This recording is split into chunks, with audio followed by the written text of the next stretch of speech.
Welcome to Design Muse Podcast, a podcast meant to inspire, educate, and advocate on all things commercial interior design.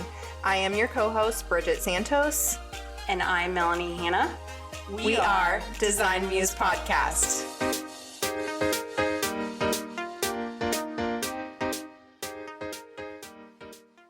Welcome back to Design Muse.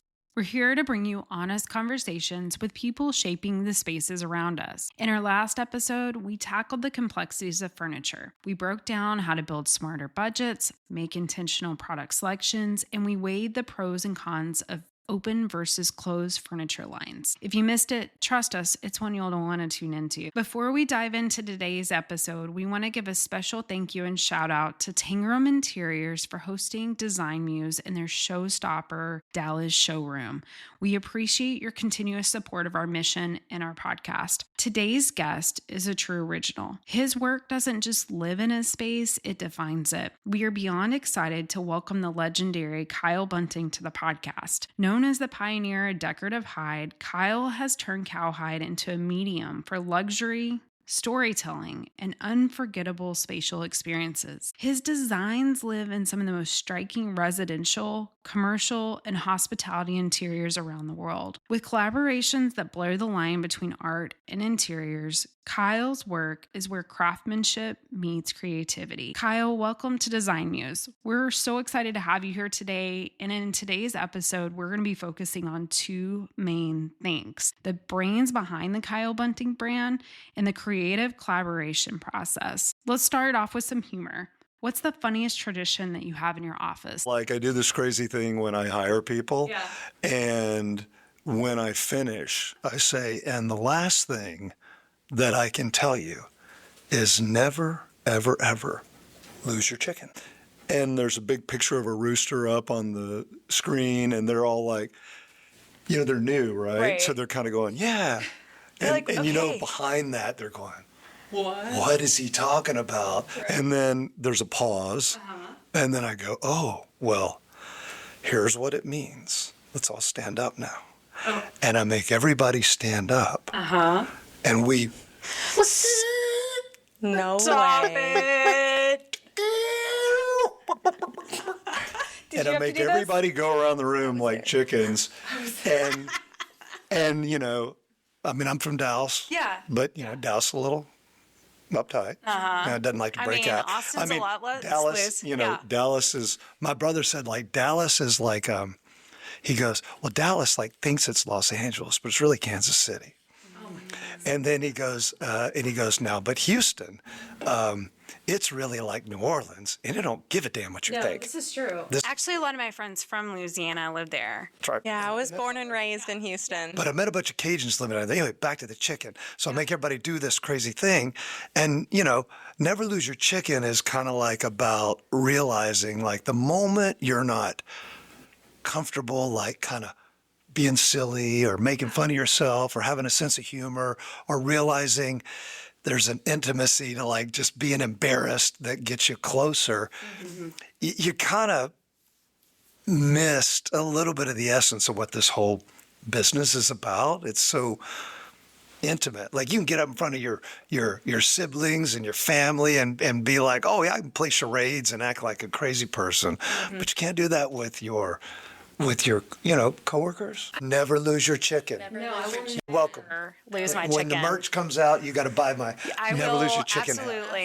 Absolutely. Add that to the list. She looks like she is.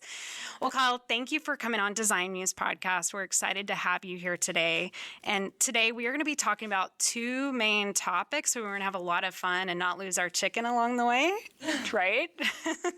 I don't know. I haven't met y'all and got to know you too well. Yeah, I definitely have a chicken, for sure. We're going to be talking about brand and collaborations here today.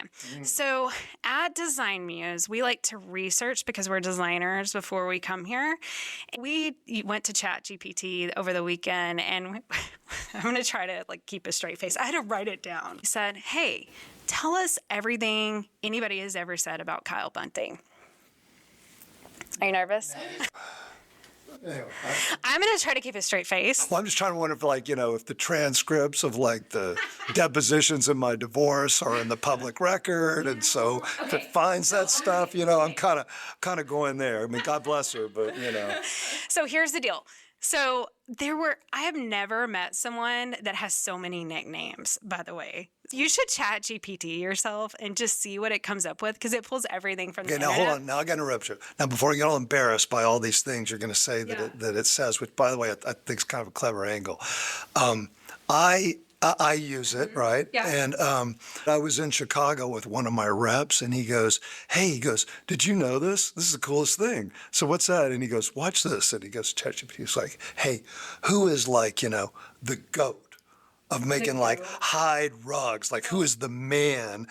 And he goes, watch. And then it's like, it's generally regarded that, Kyle Bunting, and it tells this whole long thing.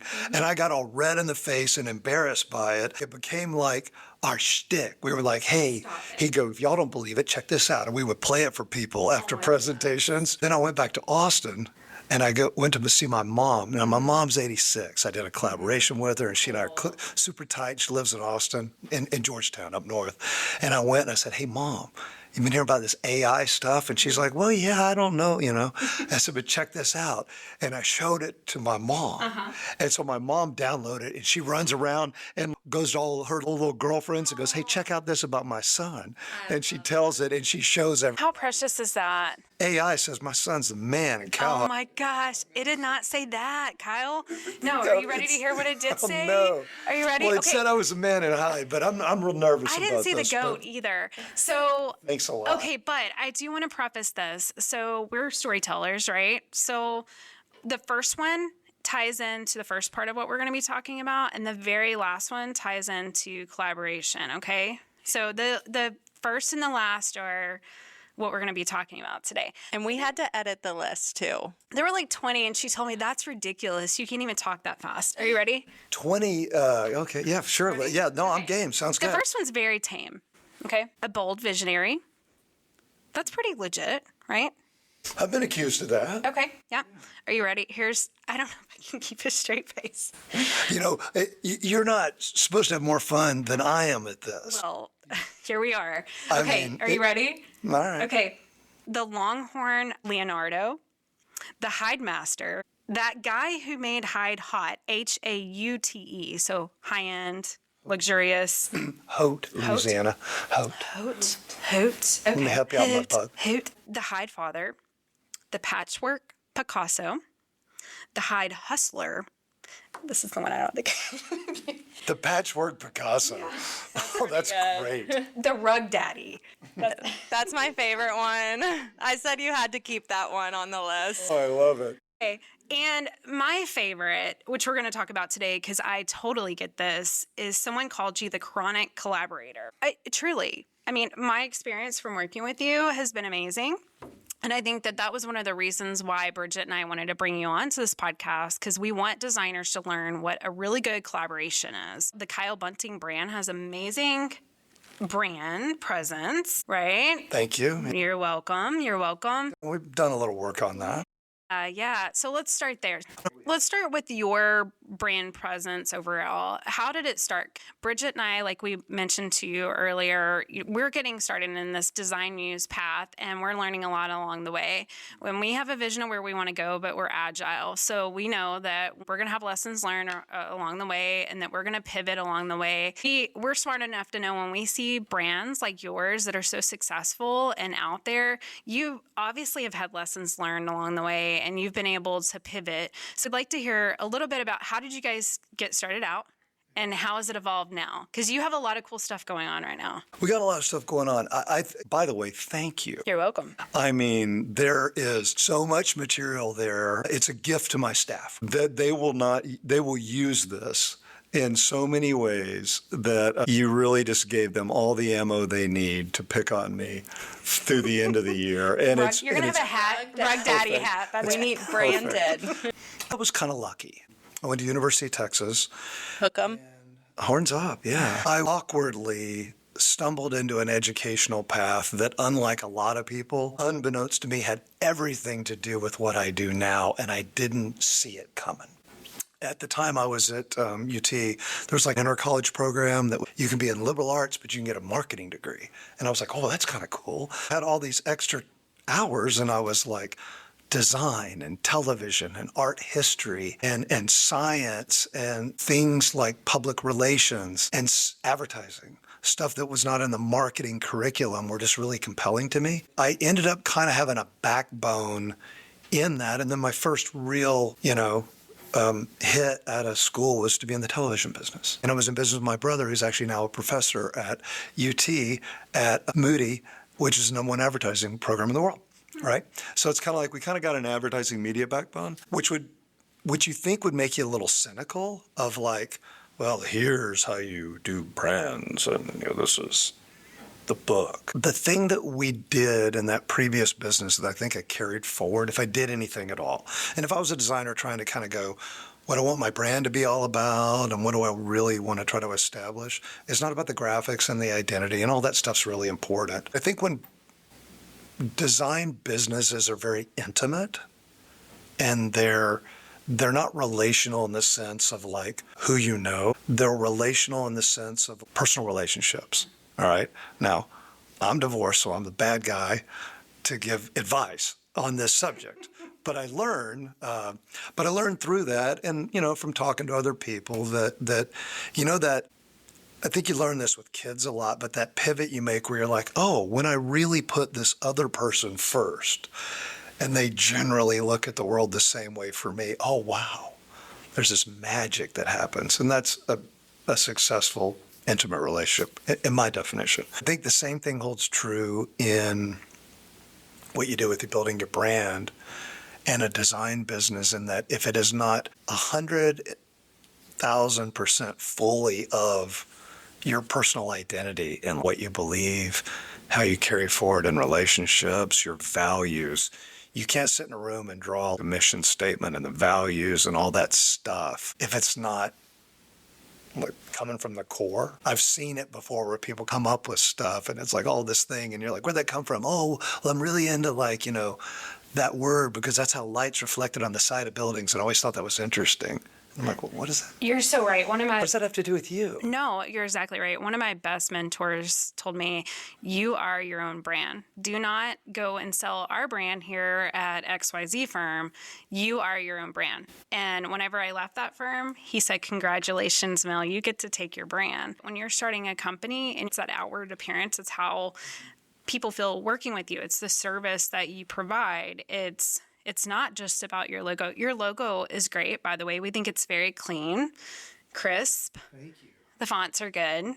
Wow. I love Grant Peterson, designer, Chico, California, and I developed that in 2003, and we never changed. Yeah, that's great. Yeah, It's held sway of time, and we're still close as ever, which is kind of like what it's supposed to be like. For sure. For sure. Longer you're in it, the more you get from realizing if you take care of people and they do the same for you, good things can happen. For sure. Let's go back a little bit. We stalked you out on your website and read your entire story and all the things. You got started. You had a gift from your father that was Hyde. Is that correct? Was that one of the reasons? I call it a gift. Okay. You're in Dallas, and it's a little bit of a Metroplex story, which is kind of cool. Yeah. My father had the most beautiful, gentle, sweetest man, beyond blessed, gratuitously blessed to have the parents I had. But my dad was a great guy. His career path ended up in manufacturing. My mom's career, her history was her mother was a painter, and her dad and brothers were all woodworkers. Like in North Carolina, they made furniture. So kind of like a creative and analytical. And I was kind of naturally right brain, left brain, so it worked for me. My father was working here for a sporting goods company that made outdoor tents and camping stuff. The owners of the company actually were game hunters, and they brought these crazy skins back from a trip they made to Africa, and they asked my dad to cut them into squares and like a big rug in the lobby of their office. But it was like 1972 or something. Wow. Yeah. Wow. I was 4. I'm 56. I'm okay with that. He built this thing, and of course it was very tinsel because it was like, deer skin and antelope and stuff. And it wore out, a couple years. And so he called the leather company and said, hey, what holds up better? And they said, we should try cowhide. We went to Fort Worth and went to Tandy Leather and bought a bunch of cowhides, reproduced the rug. And he asked the guy that he worked for, who he was very close with, he said, do you mind if I take the scraps that are left over? And he's like, of course you can have them. He took them and he cut them into little pieces, and he made a silhouette of the state of Texas where all the counties were different hides. How cool. And he made some tabletops. And at like 10 years old, he drug me over in, and it's always an ice storm, right? To the Fat Stock Show in Fort Worth in February. Oh, yeah. You know, the ice storm hits every February. Well, go to the Fat Stock Show week, they get an ice storm, right? We'll drive 2 miles an hour in the ice, you know, we get all the way over there and set up this stuff. And we were selling these art pieces and things. And that's where the first time, and nobody else I know of did, saw over 50 years ago, somebody tooling around with hide and cutting it up and making artistic mosaic things. I was exposed to that, and I just always thought it was really, really beautiful. Fast forward, I was living in San Francisco, California in 1998, sold my company, hired a designer, did my place, you know, kind of all the way in, learned how to go all the way, because if you listen to y'all and you do the right thing, it's a good thing. Everybody listen to that. Yeah, everybody listen to that. Tell your clients, go just trust me, go all the way. You're going to turn a few dials, and we're cool with that. Include a hide rug or wool or nylon or silk or whatever. I get my fair share. If we can help, I'd love to help. But what happened was kind of cool. I worked with a designer and I bought a custom rug. I bought a carpet from Christopher Farr. And Chris has actually become a friend of mine. Like, I always tell him, like, man, you inspired me to get in this business. But it was like 18 months later. You know, I had done the palms, I had done the strike, I waiting for the hand knotted, all this stuff. It literally took 3 months to get the strike. I said, okay. And then, 3 months later, I got the rug. Year and a half later, I wake up in the middle of the night and I'm like, wait a second.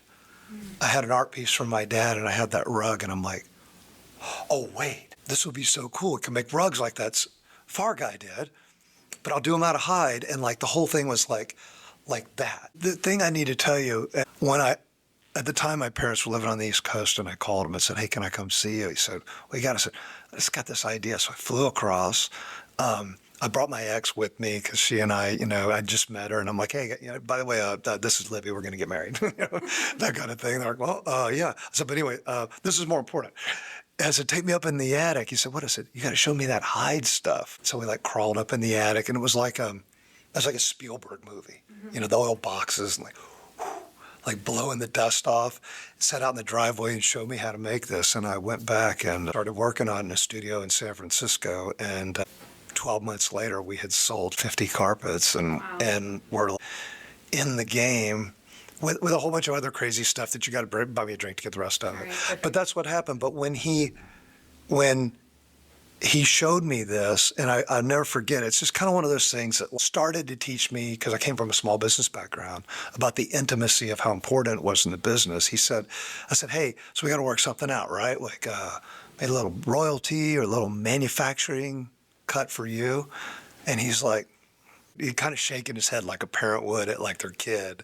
He reaches out and he shakes my hand and he goes, I'm going to give it to you. He goes, but one condition. And he says, if I ever don't see you putting everything you got into it the right way, I get it back. That's the deal. You got it. And I think I run hot.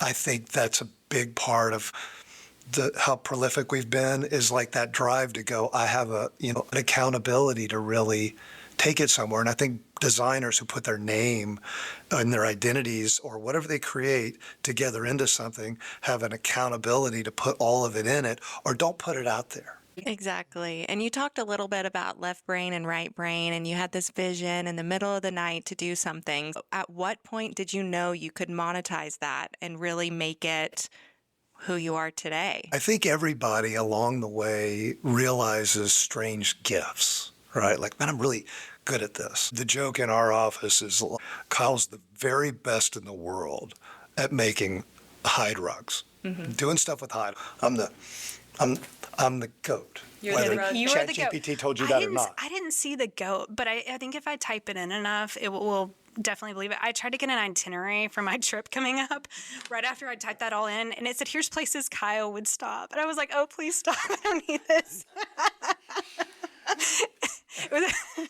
That's awesome. I think that it's really kind of important to like know where you're at, right? And that you don't know if you're going to find your way. But what's that thing, Picasso, inspiration's all around you, but you won't see it unless you're working, right? There's no excuse for grit and perseverance. It trumps talent. I think I was lucky kind of like where I was in my life and the circumstances. If I did one thing that was really smart, like my gift is to kind of see complicated things that could be a business packaged. Oh, we're going to call it this. We're going to make that. We're going to sell it to these people. It'll take this long. Here's how it'll make money.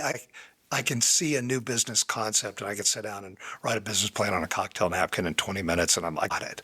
It's something that is easy for me. Sound familiar, natural. Bridget? Yes. Yeah, but it was very comfortable. But then stripping all that away from it was that it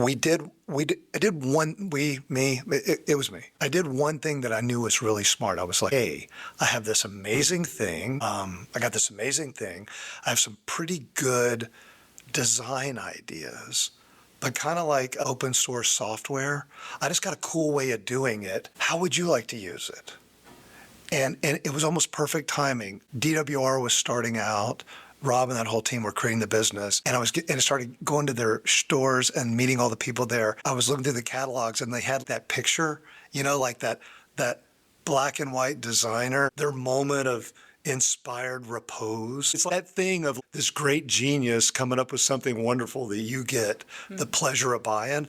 I was the opposite. I was like, hey, I got this cool thing, and I'm all right at design stuff, but y'all are great at it, so what can we make? And I think that is really, besides I just love being around people and seeing new things, that's really what has made me a serial collaborator, because I don't think of what we can do first. I think of who we can do it with, because I think that third-party perspective will not only be more interesting, more fun, but it'll probably make a lot more interesting portfolio than it would if it was just our design department going, what's the new thing from the studio? I just don't think that's that interesting. That's the joy of it. I watched my dad grow up. He didn't go to college, but he ended up at 15 years old sweeping shop floors and ended up owning the company. I got to watch that. His drafting table is actually in my office now. And That's amazing. Yeah, it's pretty cool. I watched him do details, and that's what my love is. I actually grew up in a metal fab shop. I know an odd amount about metal. Not hide, but metal. Long story short, one of the things he taught me was just really own your gifts and then surround yourself around everybody else that fills in your other gaps. And that is the key to success, is surrounding yourself around people that are smarter than you, or just as smart or smarter than you.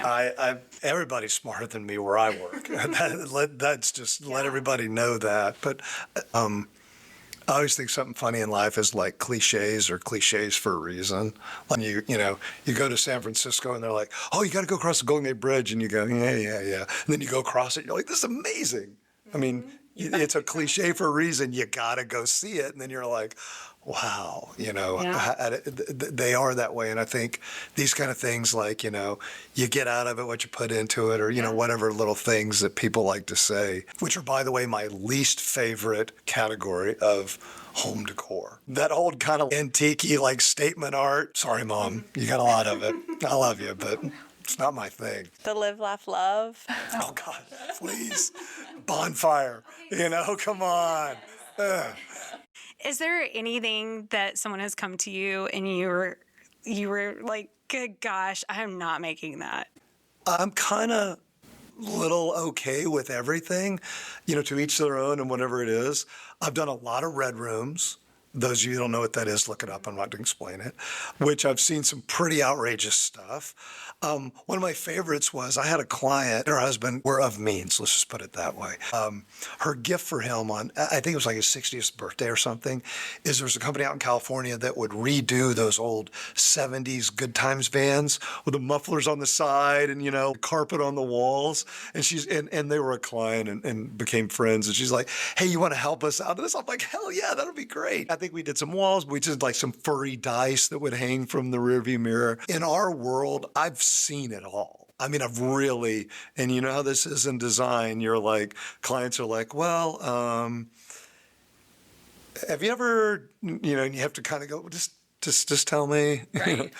It's kind of been like that. I've seen it all, but I don't remember the things that, actually, that's not true. The things that are most poignant to me that I remember saying no to were things where I was being asked to copy something. Mm-hmm. Yep. And I have a collection, and the designer we did the collection with was flipping through a magazine, and they saw the design in a project that was published. And he called me and he's like, "Oh, that's fabulous. Have you seen this?" I said, "No, take a picture." He took a picture. It's about 4 years ago. And he texted it to me, and I'm like, I didn't make that rug. He goes, "But that's my design." And so I looked up, and let's just say it was Bob Designer, and Bob works in like Maryland, right? I went in our system and looked up Bob in Maryland, and sure enough, we had specified and quoted that exact rug to Bob, and he went and found somebody to knock it off. Oh, man. Right. But what was interesting about it, and for whatever this is worth, I think it's important, I called him. Now, most of the people watching this, or even you, were thinking, "Boy, I bet you let him have it. I would love to be on the other end of that." I didn't. I called it, and I said, "Hey, I wanted to say something. I saw it, and I know you pretty well. And there must have been a reason for this. I'd just like to understand it, because our relationship's not been like that." And he was so sweet. He kind of broke down a little, and he was like, "I am so sorry. My clients, the budget, and the client was all over. I'm so done with that project. We've all been there. Client went off the reservation with somebody, found somebody to knock it off. He had to embrace it and just put it in. He couldn't go, I'm leaving the project. He needed the money, Right. He was just put in a really hard spot." And he was like, "I can't believe you took that tack." When I saw you calling, my hands started shaking to answer. And at the end, we were virtually hugging each other.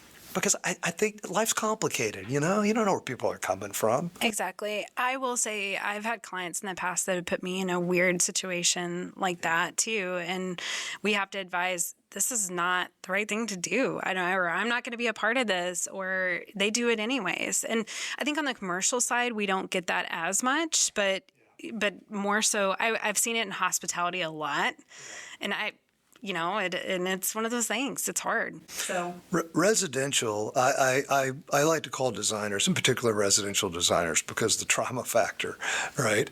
I kind of like to call them like the lost art tribe of Israel, right? They're like you got like musicians and, sculptors, and you got all these great artists, right? They are artists, but like designers? Designers are artists. They don't get categorized the same way. But I kind of think in a lot of ways it's harder, right? Mm-hmm. Logistics, money, dimensional, things you can walk in the middle of. I mean, it's hard. It is hard. We make a lot of decisions. I think it's really hard. And I think, you have asked about a lot of things. We talked a little bit beforehand and so forth. I think, our brand, because if it's not in you, it's not in it. So I got to get this DNA out and make sure the people that work with me get it. Our brand's all about, we're not a product company, we're not a design company. We're a service company who the output of that service happens to be really amazing products. And our responsibility, what the brand's really all about is our responsibility is to help you be the artist you are and make your business successful and help you, in small part, be part of that vision so we can do something amazing with you. That's our job. And at my place, when I want to grab someone and throw them through windows, right? That feeling where you're like, you did what? They're like, why is he so, because I'm not a yeller, but why is he like, you can tell he's just, it's because somebody hasn't done, because they're impacting the opportunity and the vision and the love and everything that goes into really being a designer, what your heart goes into it. You're not helping that. You're hurting that. That's your job, is to help that. Make it great. And that's why, we always said, our first tagline was, we were the extraordinary and hide, right? Because people are like, anyway, just be extraordinary in everything you do. And we're human. We don't always make every decision right, and we screw up. But we're 99 out of 100. Pretty amazing, and that takes a lot of work and effort, and that's something I'm very proud of that we, not me, we have been able to do, and I think clients we really work with know that. That's absolutely incredible. One of the questions that we were thinking about is when you have your name tied directly to your company, so Kyle Bunting, how did all your individual team members, how do they take on that pride of that name specifically? Or is there ever like, oh, that's just Kyle, it's Kyle's thing. How do you bring it into we? Because you just said it. You hit the nail on the head. It's not about me. It's about we, which is amazing. I think there's a couple of things about having your name on the door that I think is really important. First off, you're the standard bearer. The apples don't fall too far from the tree. You've got to be aware of that, good, bad, or indifferent. The other part of it is like before you do that, you got to kind of know what you're stepping into, that's pretty big liability. What is interesting about it is the longer you're in it, I learned something that I would tell anybody trying to do that to be aware of at the beginning is when your name becomes a pronoun and a noun, right? And you're all of a sudden, like weird, funny stuff starts happening where people are like, wait, there's like, you meet them and they're like, wait, I just thought that was a name. Like, there's a guy? You're the guy? You're the guy there's a real dude. It's like, some people think it's like a made up name. The advice that I think is really material, actually I learned it from my brother. My brother was the host of our television show, and we had a show and it was called Bunting's Window to the World of Computers. It was all about tech stuff. And Mark was the most amazing on-camera host. He could literally look at a little cheat sheet and go, okay, hey, new from Canon this month on the show is a great digital camera you want to check out. It's called the blah, blah, blah. And I'm like, how did he do that? He just was very comfortable with it. But I remember in indirect ways and sometimes direct ways, what I learned about your name on the door and brand is there's a place where it's you and there's a place where it's the brand. Right. And one of the things is making sure the people that you're working with know that. You're like, okay, do you want me to do that like me brand? Or me, Kyle. We're just having a conversation, or you want me to go, you do need to wind up the monkey? Like, oh no, wind up the monkey. I need you to be the man. And we're like, okay, cool. Now it's us having a conversation. Because if you're the person in that position, you got to be aware of and make the people you're working with aware of saying it's for show and it's part of it. Don't get me wrong. I got a huge ego. I know that. But you know when you're like, he's not doing it for him. He's doing it for us. It just might look that way. And then there's a time where you're like, okay, monkey hat off. I'm back. Oh yeah, God, I screwed that up. I'm so sorry. You're right. You be the boss of I that. have a funny story to tell you. That's how it really was. It's No, really, really true. It is very true, and it ties into this. And then we're going to move to collaboration because we could talk about brand all day. So I was working at a different firm than I'm at, and I was specifying the bloom. Yeah, bloom, And, yeah. And so we were specifying it in some of our presidential suites. And I told the younger designer, hey, get some samples and get the thing. I can't meet with the rep. And I can't meet with the rep. And I have a conference call, whatever. And so I'm across the office from where our library is. Okay. And so to stroke your ego a little bit, this story is going to probably go there a little bit. So There's no room up there. oh, no room. Dang it. So I'm sitting here on this conference call, and all of a sudden we have 25, 30 designers. The interiors chat starts going off. Brad Pitt's in the house. Somebody thought you were like Brad Pitt or something. They're like, someone famous is here. Like, I think it's Brad Pitt. And like, it was totally you. I looked on the calendar. I was like, I know. And here I was like that, I was like, she's meeting with the rep about our hotel. It's about the makers of Austin, which was, your product was perfect because 100%. they have it, right? So then all of a sudden I see one designer, each one of them getting up to go get their coffee in the afternoon just to see Brad Pitt in our materials library, AKA Kyle Bunting. So there you have it. It's kind of, it's a sweet story. Thank you very so much. funny. It's kind of a funny thing when you get your name affiliated with something. And we have done a good job building a brand, right? And we have a lot of very high awareness for what we do. And we were kind of fortuitous. I want to talk about how that works. So being fortuitous is another way of maybe spinning serendipity, right? And I have had more anointments in my life than I can count in this business because we just did the right thing and then great stuff happened. Call it God, yin and yang, call whatever you want to call it. We've had projects where we have built a 10 by 13 rug that was on like some rush And then we took photos and sent it to the clients, and hey, we're ready to ship, and we need the balance, how it goes. And they were like, oh, that it looks a little, and then we double checked the paperwork, like, oh God, it's supposed to be 10 by 15. And then we would stop everything and rush, and make one, and then like a week later, it's ready for you. And I'll never forget it, like during that week, phone rings, late at night, I answer it. And it was some designer who's looking at that design online. And I'm like, oh, yeah, great. How long does it take? Blah, blah, blah. And so what size do you need? She goes, oh, exactly that. I need a 10 by 13. Which is such an odd size. It's happened dozens of times. Not that we make dozens of rugs the wrong size. I think if you're really doing it the right way, I think it matters. And I want to take issue with you. Okay. You need to, I'm going to work on your labeling. My labeling? Your labeling. What does that mean? Tell me more.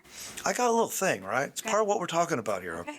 All right, I'm here for So, like, I'm going to sound a little preachy, Okay, a little go for it. daddish, Go for it. I'm the high daddy, though. That's how I get to The rug daddy. Oh, it's kind of good.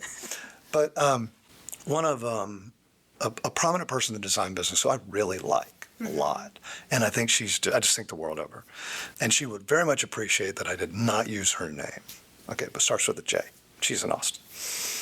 And I went to a meeting with, like a rep. I was somewhere. I'm out all the time. I'm like, I sell to everybody. I go everywhere. I'm like, that Kyle? Yeah, it's me. I'm in like somebody's house showing them samples. I go anywhere. But I went in to see this firm, and then something happened. And then a few months later, I had lunch with her, and I said, I got a bone to pick with you. So what's that? And she goes, I said, I've been sitting here talking about this big project we're doing with you, and you're talking about, man, we're like the greatest partner, and we're doing this amazing thing. It's going to change the world. It's going to be the coolest thing we've ever done. I said, when I go to your office or my rep calls, they say, let me let you talk to the person that schedules vendor presentations. Mm-hmm. And she goes, what? And I go, yeah, y'all call us vendors when we want to come see you. But when you want to see me, all of a sudden, I'm a partner. To her credit, she took this system-wide, big company, and said, I don't know that I knew this. I don't like this. I've never had anybody mention this before, because we would say vendor presentation. Oh, time out. She took it system-wide, and she goes, I don't think that's good enough. If we want to consider people really partners, then call them that. Right. Mm-hmm. There's 1,000 people we know knocking on the door, and you can only see so many. I get it. And what I would tell anybody that's going to be in this business with a brand like ours, kind of like what we do, look for your good fits, but we enter the conversation to go, we have beautiful stuff, and it's real pretty, and we're good at it, and we're domestic, and you can count on us, and all that other stuff, but we're really about understanding your project and what you're doing and solving your problem. We're a partner, whether you use this one time a year or 100 times a year. That's my business. And the reason I work with that firm is they're like, we know exactly when you're perfect, and we want you to come in, full disclosure. Here's the plans. Here's what we're thinking. Give me something great. And in our business, we put like the top line number on it and go, that's it. 2/3 of the time, the designer goes, works in the budget, no problem. 1/3, they go, hey, I want all of that. Need a little bit of love. How do we partner to move some things around to help you and help me so we can get all this in the project? And I'm like, don't VE conversation me. Talk about how do we both win. That's my beef with the thing. You asked me, I talked about education stuff. I think you think, which is true because we get a bad rap, but people come in to sell you something. If they are, tell them this thing I'm telling you. Come in and ask me what's going on and show me the beautiful things that'll meet my need so I can count on you, because that's what I'm looking for. I'm not looking for just another thing. And after working with you, I totally agree 100% with all of that, because anytime I have anything custom, and it could be done in Hyde or it can be done in whatever, I'm going to be calling you. I just emailed you about another project. I was like, hey, by the way, we're putting you up to bat on this. This is about, I'm going to say something about collaborating, and I'm going to say something about that. When you do that, we've already won.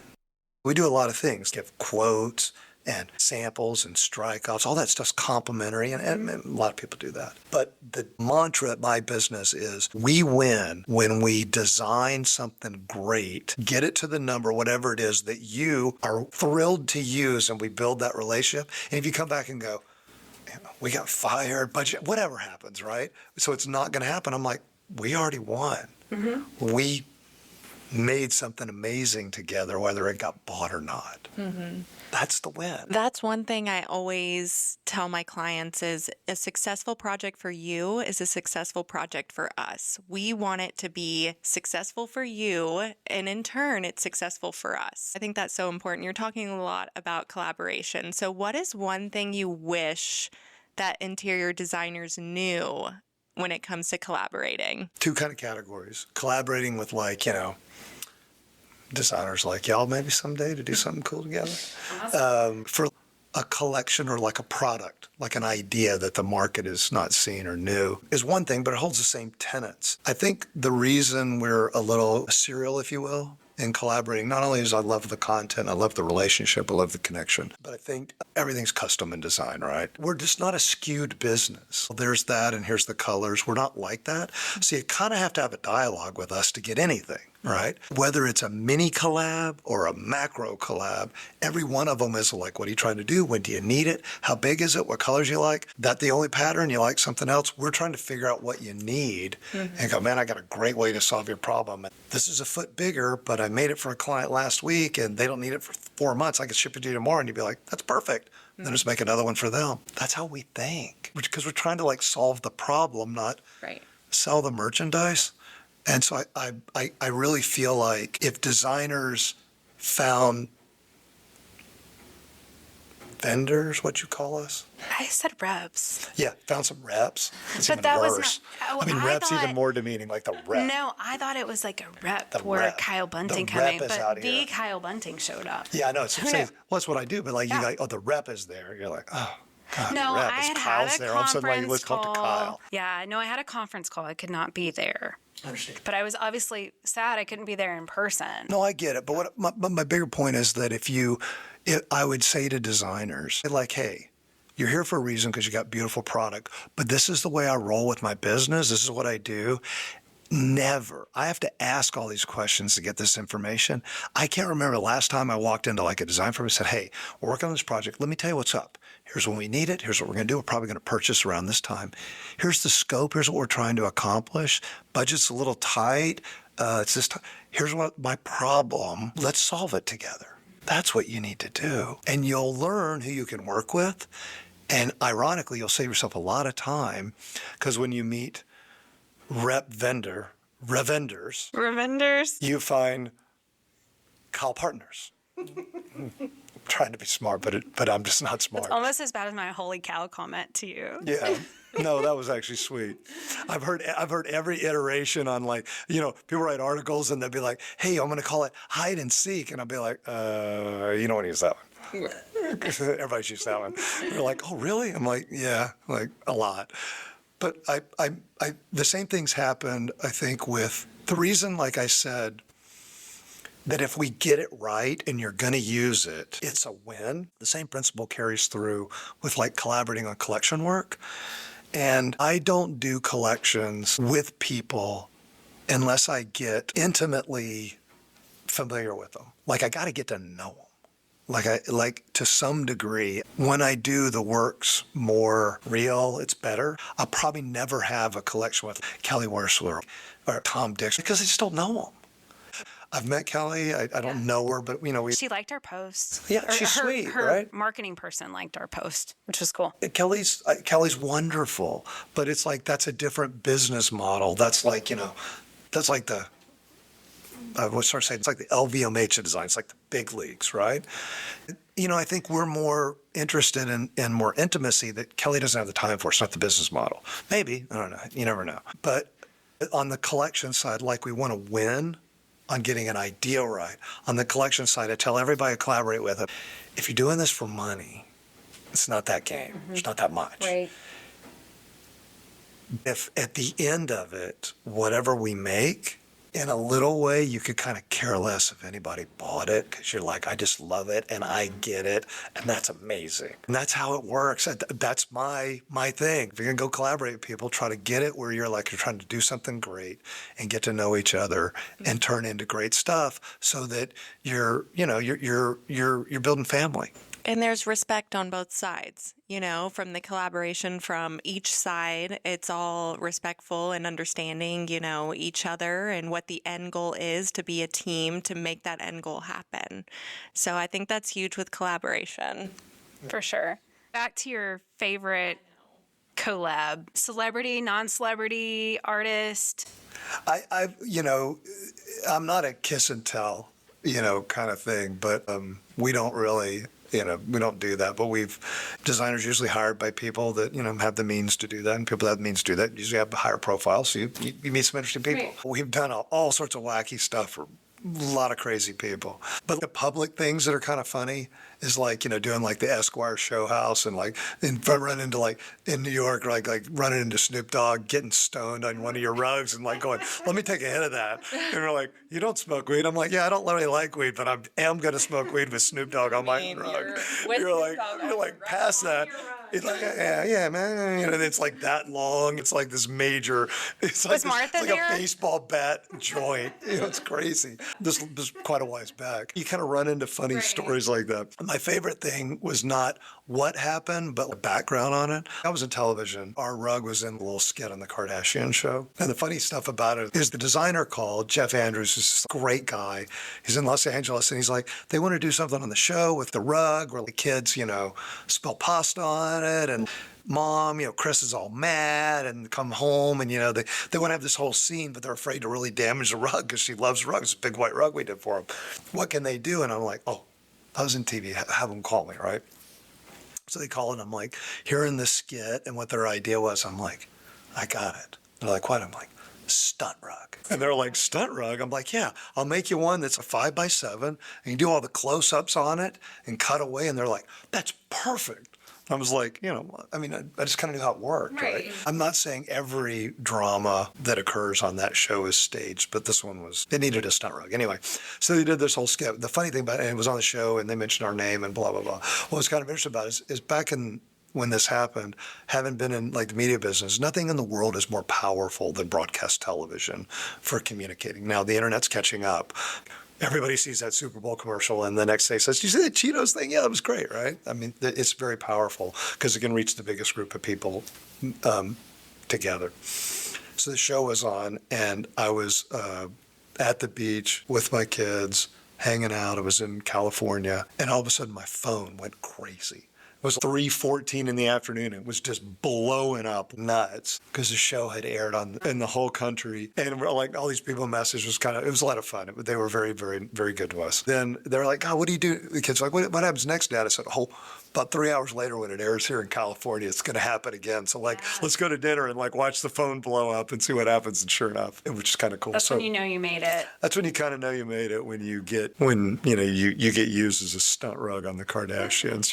You might have done something right. I'm not really sure. The funny thing about that show was everybody that called me or said something about having seen it, all of them started the comment with, now, I never watched that show.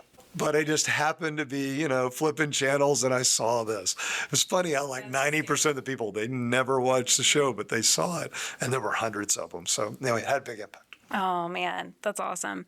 So let's end on collaboration, on lessons learned for designers. When you and I have been collaborating together, you've always mentioned some amazing things that have gotten my team thinking. So down to, we had this huge space and you said, how are we going to break that up? And it's about takeoffs. The hides have limitations on sizes, right? Or, the direction of the hide or the size. What suggestions would you give to your clients, to your partners, to your interior designers? The beginning of my career before television thing kind of blew up, I worked for a great guy named Jim Baker in Houston, Texas. His son-in-law, Walter Rogers, hired me. He was one of my closest friends to this date. And I was in the sales and presentations training business, teaching salespeople how to go in and, ask questions and learn stuff. The most important thing that I learned in that phase of my career was the value of consultative selling, active listening skills, learning what's going on. You've heard that phrase, you're telling, not selling, or you're selling the steak, not the sizzle. I think my advice would be, as it relates to this with that background on it, is every design project has interesting variables. Some of them are consistent and some of them are like outliers. It may not need a narrative, but it needs texture. It may be a neutral, or it may be a complicated color story. There's all these different things going into it. Reality is you have most of it. And then because you've come to me, have my experience from what I've done that you'll never know about. It's kind of the way this design it online, buy it online doesn't work thing for designers. You're like, there's little questions. Can I change the armor? I mean, you have 1,001 questions, right? But by both of you approaching it with this, hey, what can you do? What's your timelines? Do you like this idea? Being really full of candor, and the same way, when all that comes together, really amazing stuff can happen. And I wouldn't give my right arm, but that thing. I'm going to give my right arm to see the whole business. I think that idea about like, if you had all the money in the world, or you could wave a magic wand and say one thing would happen, I'd say, can the industry please start approaching things like that? Mm-hmm. Just come in and go, hey, called you in for a reason. I got a project, or I like your work. Can you come spend 30 minutes and just learn about our businesses together so we see how we do cool stuff together? Do you have a project? No, I just saw you. I just want to learn. When it comes up, I'll call, but I would like to learn about how you guys roll. We can help each other. It doesn't work that way. Mm-hmm. And if it did, it would be better, more collaborative, less antagonistic, less phone calls. Hey, you going to buy that or not? Where you could just say, I don't know, we're good to go, but call me in August, around the middle of the month. I see the client at the beginning of the month, and, the beginning, I'll call you on the 5th. No, I'm going to be with them for a week out of town. Call me in the middle of the month. Okay, cool, I got it. Help each other. And I think communication and kind of maybe looking at it as a true partnership is the difference. Our little lift in the veil, but our new tagline we're working on, campaign next year, stuff like that. Little gossiping. I've been really working on this concept that is, you hear all this stuff and preaching about family and being transparent and communicating all sorts of stuff. But I'm leaning into that idea of like, the family you choose as a thing to wrap yourself around. And I think, and it works for employees, you choose to work there and then you become family. You don't have to work for us. Don't have to be a part of our business. You don't have to use us as a partner, right? You get to choose that.